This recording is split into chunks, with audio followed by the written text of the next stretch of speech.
Les nouveaux métiers, l'investissement, c'est des moteurs extraordinaires. Regardez, les emplois qu'on a aujourd'hui, on ne les imaginait pas certainement il y a 10 ans. Vous avez un téléphone portable dans votre veste, probablement, vous l'avez sûrement éteint. Ce téléphone portable, il y a 10 ans ou 15 ans, c'était tout à fait incroyable. Donc tout ça, le monde est plein de progrès. Juste, il faut savoir où ce progrès va se situer. Est-ce qu'il sera en Chine? Est-ce qu'il sera au Brésil? Est-ce qu'il sera aux États-Unis? Ou est-ce qu'il sera en Europe? Et si possible, est-ce qu'il sera en France? C'est vraiment comme ça qu'il doit réfléchir. Mais il n'y a pas que l'emprunt. Il n'y a pas que l'emprunt. Il y a tout ce que font nos universités, il y a tout ce que font nos centres de recherche. L'emprunt, c'est un plus. C'est pas eux qui ont inventé le iPod. L'emprunt, c'est un plus. L'emprunt, c'est un plus. Et on ne doit pas être totalement. On doit être rivé sur la sortie de crise, parce qu'il n'y a pas de solution. Si on reste dans la crise, ça c'est sûr, on n'aura pas le taux de croissance dont on a besoin. Donc on doit sortir de cette crise, continuer à investir pour sortir de cette crise, continuer à soutenir budgétairement, continuer à soutenir ce début à nouveau de croissance. Et en même temps, il faut faire les réformes de fond, les réformes structurelles dont notre pays a besoin. Il a besoin de réformes structurelles. Je vous prendrai un exemple. Dans le domaine des retraites ou dans le domaine de l'assurance maladie, on ne peut pas moralement considérer qu'il est juste qu'il y ait des déficits dans le domaine de l'assurance maladie. C'est pas juste, parce que vous pouvez pas faire soigner votre grippe, ou pire, malheureusement, vous pouvez pas faire payer ces soins par une autre génération. Vous pouvez les faire payer par votre génération. C'est une solidarité, c'est bien normal, mais il faut qu'elle soit dans cette génération. Et donc là, il faut que nous travaillions encore plus. On n'était pas loin de l'équilibre dans le domaine de l'assurance maladie. On était à 3-4 milliards d'euros de déficit, on venait de 12, on n'était pas loin de l'équilibre. La crise a fait que toutes les recettes ont chuté. On doit remettre sur le métier cela.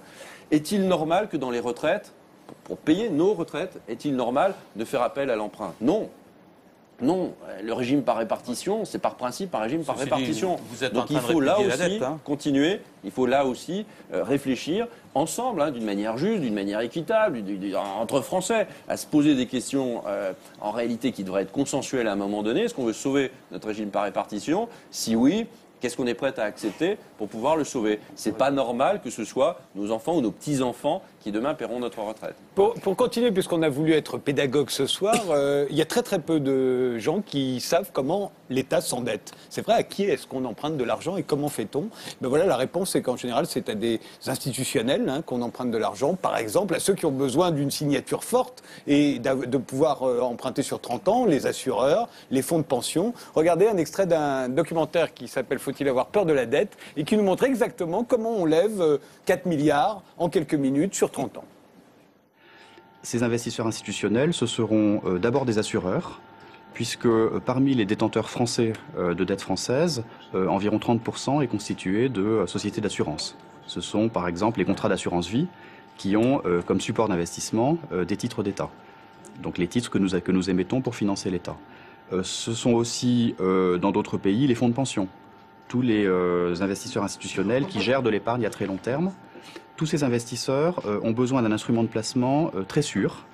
Et donc leur instrument de placement privilégié, ce sera des obligations à taux fixe émis par des agents économiques de très grande qualité. Des agents économiques qui ne font pas défaut, à qui on peut faire confiance sur une période de 10 ans, 15 ans, 20 ans, 30 ans. Et ça, par excellence, ce sont les États. Ouais, c'est pas mal de faire un petit point avec Hérault. Je vais faire un point avec On fait un point avec la Banque de France. Alors en pratique, on vend la dette par un processus qu'on appelle une adjudication, c'est-à-dire que l'Agence France Trésor va créer des titres de dette, qui sont donc des obligations, des bons du Trésor, les obligations à long terme, les OAT, et ces titres de dette sont vendus au cours d'un événement particulier qu'on appelle une adjudication. Il s'agit d'une enchère. Et donc, naturellement, nous allons servir en priorité les banques qui auront demandé les prix les plus élevés. 3 milliards 190. Oui. Ah, c'est bien. 5 milliards, c'est bien. En plus, 5 minutes avant. 5 milliards avec les 2/3 des participants, c'est bien. Là, c'est bon. C'est bon signe. 7 milliards 2. Pour 18 participants. Plus que 2 minutes, oui. Ça ne change pas, là? Non. 7 milliards 3. On est toujours à 18 participants. 7 milliards 4. 98. 20 secondes. 7 milliards 825. 20 participants. C'est bon, on contribue. On contribue? Eh ben c'est parfait. C'est parti. Ça y est, c'est c'est super. diffusé. Voilà, maintenant on ne pourra plus dire qu'on ne sait pas comment ça se passe. Hein. Ça se passe comme ça, exactement. C'est l'agence France Trésor qui est située à Bercy, qui dépend de Christine Lagarde, et qui va sur les marchés emprunter l'argent dont la France a besoin. Je remarque que le gouvernement critique souvent les marchés financiers, mais apparemment il en a bien besoin pour écouler ses dettes. Hein. Non, il ne critique pas tous les marchés financiers. On a besoin de marchés financiers. La crise, ça a été justement le blocage des marchés financiers, l'absence de liquidité. On critique l'opacité dans certains marchés financiers. Le président de la République, il a pris la tête de ce combat.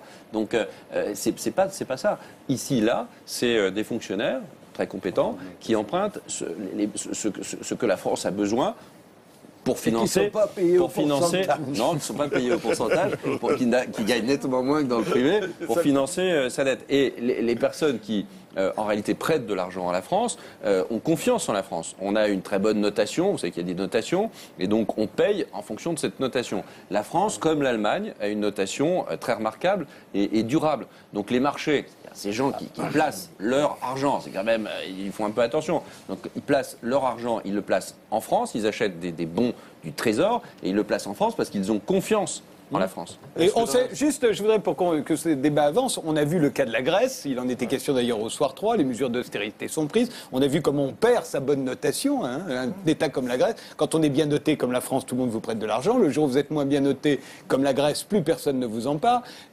prête, et là il y a de très gros problèmes, il y a la menace de banqueroute, vous êtes mis sous surveillance, on sait que d'autres pays en Europe, ça pourrait leur arriver, est-ce que ça pourrait arriver un jour à la France? Sandra Moatti, vous dites que vous n'avez pas peur de la dette, vous pensez que ça ne peut pas arriver à la France, ce qui est arrivé à la Grèce, ça n'a rien à voir avec la dette? Je pense qu'on ne peut pas dire que ça ne peut pas arriver à la France. Je veux dire, tout est possible et un dérapage de la dette publique. Enfin, je dis la dette publique est quand même, enfin la dette d'une manière générale, pas d'ailleurs uniquement publique, mais peut être prise dans des dynamiques incontrôlables.